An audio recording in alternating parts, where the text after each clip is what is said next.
Hello दोस्तों, कैसे हैं आप लोग। आशा करते ठीक ही होंगे। अगर आप भोजपुरी जनता न्यूज़ को सब्सक्राइब नहीं किए हैं तो सब्सक्राइब कर लें। आप सभी को भोजपुरी जनता न्यूज़ में स्वागत है।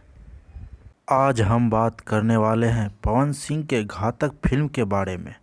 अगर आप सभी बिहार और झारखंड के निवासी हैं या बगल अगल में कहीं रह रहे हैं, तब आप सभी को इस न्यूज़ को सुनकर आप सभी को बहुत खुशी होगा, क्योंकि घातक फिल्म अभी तत्काल बिहार झारखंड में लगने वाला है।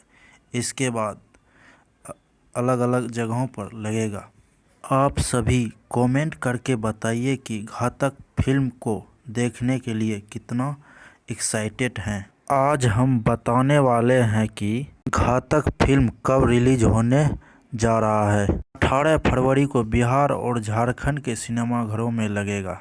आपको न्यूज़ कैसा लगा हमें कमेंट करके, और भोजपुरी जनता न्यूज़ को सब्सक्राइब करें और बेल आइकन दबा दें ताकि इसी तरह भोजपुरी का न्यूज़ मिलता रहे। इस वीडियो को जितना हो सके शेयर करें।